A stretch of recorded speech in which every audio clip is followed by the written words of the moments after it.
Hello, I am Kerry, a Vedic astrologer from the US, and I have been presenting these weekly overlooks for a little while. I hope glad you joined. Thank you for checking in. Today's Sunday, July 13th. I'm showing the chart of Washington, D.C. because I'm American. Anyway, we're going to look at these charts. They will apply for anywhere you are in the world. It's just that some things might change on a different day or time than what I say based on where you are located. So we're looking at Sunday morning. Time has already passed. It's Sunday afternoon here in the US, and over there in India, it's already Monday for the most part. Anywho, Sunday, today, the moon, you can see, started out our day at the late degrees of Capricorn. So by now, the moon has joined Rahu. I would say the highlights of this week, I'll just get it out right ahead. The big thing this week is the moon is waning. We had a full moon last week, so the moon wanes. When the moon wanes, we feel it in our body and our mind. It sometimes feels like we're draining out. We can get a little bit unclear. Last week, the moon moved through all those empty signs that you see down at the bottom of the right-hand chart. When the moon is alone, it's sometimes easier to think and easier to know what you're feeling yourself. And then when the moon runs into other planets, we get a little more drama and a little more excitement. So that's starting today, Sunday. The moon is going to be joining Rahu in Aquarius, which brings up a couple of things. So waning moon this week. In the upper left corner there, you can see the SA with the underline. That is where Saturn is. The underline means Saturn has gone retrograde. Last night, this happened. And this will be until late November. Saturn will be, this happens every year. So we'll go into that in a minute. Mercury is also going retrograde this week on Thursday. That's only 3 weeks. And the other big news of the week is that the sun will be changing signs from Gemini into Cancer. So those are the highlights. But let's start with Saturn. Saturn every year will do a retrograde cycle. It usually lasts about 4.5 months or so. This year we're going to have Saturn in Pisces, starting at that 7 degrees 44 minutes. That's about 8 degrees. It'll stop going retrograde in late November at about 1 degree Pisces. So when anything is going retrograde, let's talk about this generally because we got 2 this week. Retrograde motion is really hard to predict what the planet's going to do. It really throws a wild card energy into what we can expect from that planet. You'll notice on the charts there that Rahu, here this one, Rahu, and Ketu, these are the nodes of the moon. I'm calculating with True Node right now. So at this very moment, Rahu and Ketu are retrograde, and they're mostly retrograde. So that's what underlines mean in these charts that I show you. When any planet is retrograde, it gets a little bit more like our friends Rahu and Ketu. A little more loose, a little more fast, a little more unpredictable, a little more unstable. Sometimes the planet goes even further and harder into what we would expect from it. Sometimes the planet acts like opposite day is happening. Sometimes just a lot happens with that planet. But let's assume that Saturn will act a little opposite from what we expect, because normally we expect Saturn to give us pressure. We expect our debts to come up for payment with Saturn. He brings up the constant need for discipline and responsibility. Saturn. When Saturn goes retrograde, maybe that loosens a little bit. Maybe we have a lighter, faster Saturn. But let's remember where this Saturn is. It's in Pisces. Pisces is a water sign. It is the final sign of the zodiac.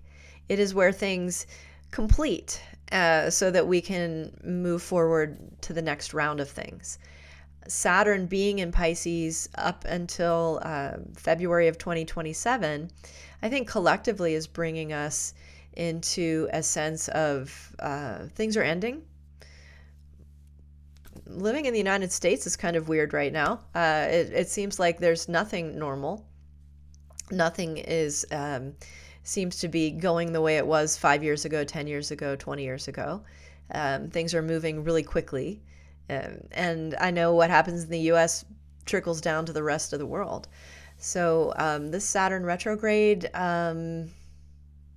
could bring a lot of rapid events. That's what I think. A lot of rapid developments. The other thing to think about is that Saturn is at about 8 degrees. I'm rounding up.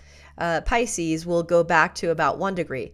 That means that all of the events that we've experienced that might be Saturn-like in your life since April, because March 29th, Saturn entered into Pisces.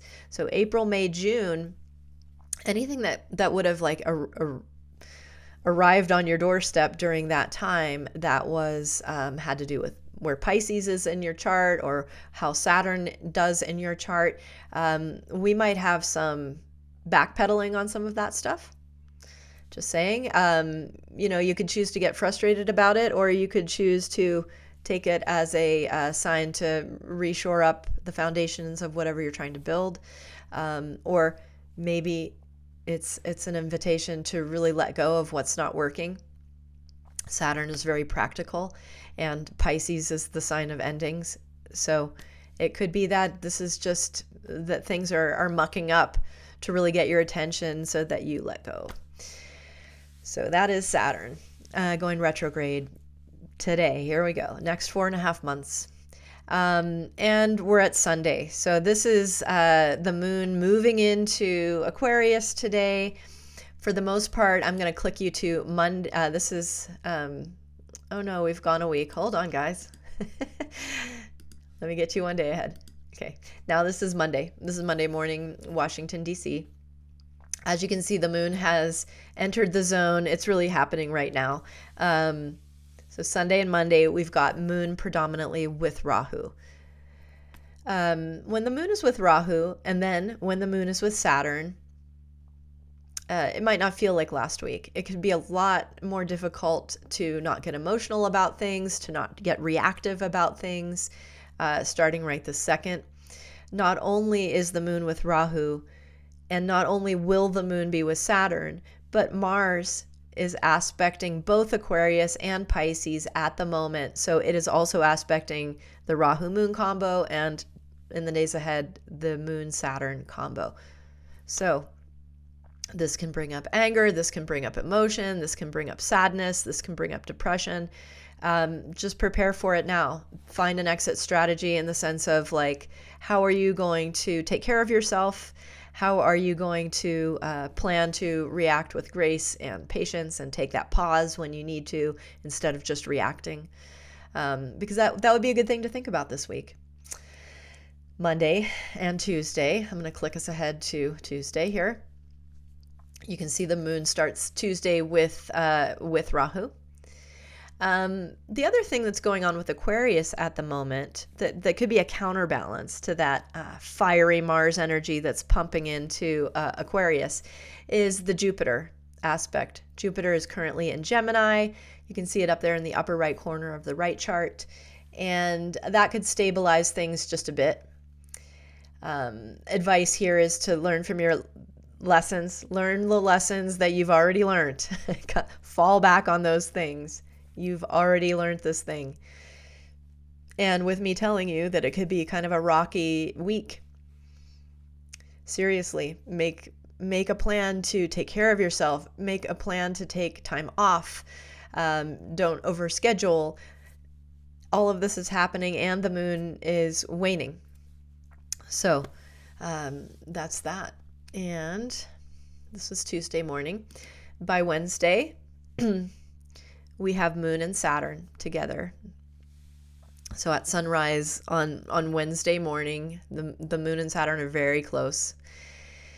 And that will be the case for both Wednesday and Thursday. So let's go to Thursday. So Wednesday, Thursday, we've got the moon and Saturn together, and Mars is aspecting also. So that can feel very frustrating. It can feel powerless, like you could feel like, I can't get anything done. I made this plan and now the person canceled on me at the last minute, and now I'm mad.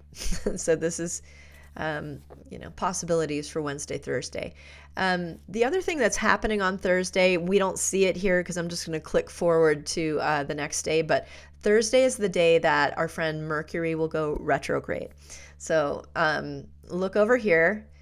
You can also see that our friend's sun has moved. That happened, let's see, it would have happened Wednesday into Thursday. So this is Wednesday morning, 29:56. So Wednesday, the sun is moving into Cancer as well. Thursday, at some point, Mercury will go retrograde.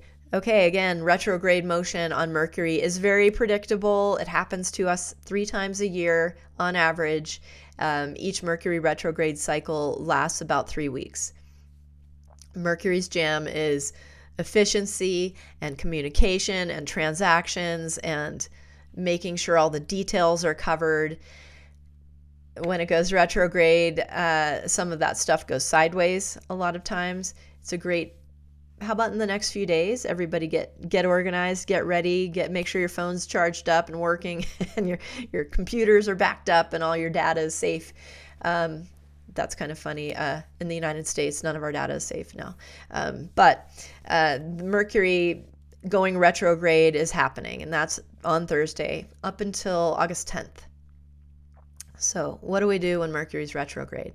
Because it's hard, the communication can get muddled. All of the things that we do on a daily basis, shopping, schedules, lists, all of those things are very Mercury-like. They can go a little wonky. So just put your humor cap on and realize that things might go a little awry, even though you've planned really well for things. It's a good time for editing. It's maybe not a good time for starting a new business or starting a new trajectory of something, but it is a great time to take that list that you haven't finished yet and go back and edit it down, realize there's a few things on there that are never getting done, just eject those things. It's a good time to just collect yourself, reorganize, and maybe not try too hard to get new things off the ground. I will point out, here, let me click you forward. This is Friday. Now we can see the underlined under Mercury, and you can see that moon is now in Aries. So here's where I'll say Mercury and Saturn are both planets that rule an air sign and an earth sign. And they're very practical together, very organized together. They like to practice and do tasks and work. Water signs like Pisces and Cancer, where they are right now, really aren't their favorite place. So with the retrograde energy on top of the water energy, it feels kind of splashy. It's a good time to take vacations. It's a good time to take time off. It's a good time to go back and dig into the things you started but haven't finished yet, especially the Mercury retrograde. Saturn's retrograde for a long time, 4.5 months. But this 3-week period with the sun in Cancer and Mercury retrograde in Cancer, and actually that spot in Cancer is relatively, there's no aspects really coming in there. It could be a really good time to just chill and take it easy if you can for the next few weeks. I think there's going to be a lot of moving parts in the outside world here. Yeah, so this is Friday. The other thing that's Friday and Saturday is interesting is Moon in Aries. This will end up our week. But what I think is nice is to start here, look at Rahu, and we're going to go clockwise around and realize that starting in Aquarius and ending in Leo, all the signs have somebody in them. This is a thing. It sort of feels like things are moving forward, step by step by step. However, with the complication of retrograde Saturn and retrograde Mercury. So we might feel like things are flowing, but maybe not very gracefully. And Moon in Aries can be aggressive, that feeling of my feelings are hurt.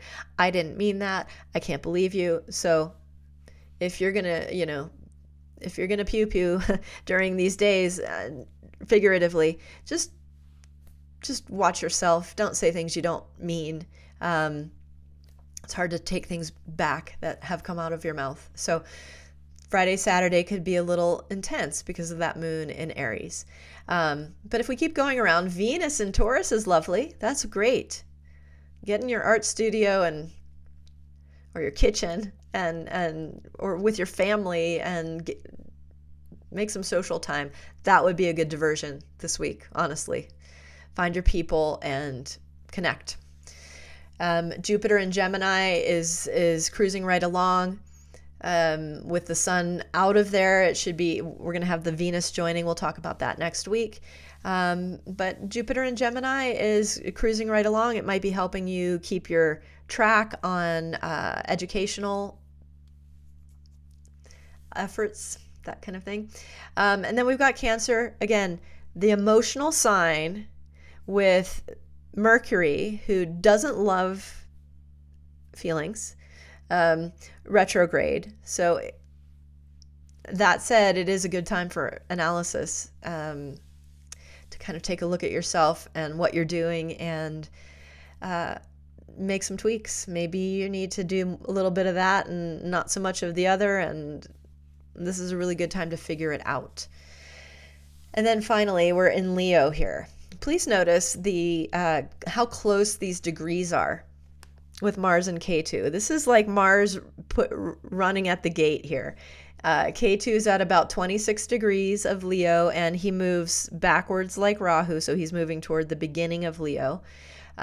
So that's what we'll talk about next week, next Sunday. Next Sunday and Monday really looks like Mars pushing through that past K2, which that could feel something. Mars and K2 in Leo is a very fiery combination and very aggressive. So if there's internal blocks that you are ready to push through, gather your strength. Time has come to do that. So yeah, and then we'll have Mars moving on into Virgo. That'll be a week or two. We'll talk about that. That's all I got for you guys. I hope you've enjoyed this and it's been a helpful look ahead. Please drop your comments if you want me to cover other things. It's hard for me to go sign by sign. I get that a lot. I'll be talking for an hour and a half. So if you have that kind of time, let me know. Otherwise, let me know what you want to hear about and what's useful. These are very general things. We're all, 4 billion individuals here. So if you are interested in having me read your chart, you can find out how to do that by getting to my website. All right, then. Have a great weekend and week ahead. Take care of yourselves. And I'll see you next time.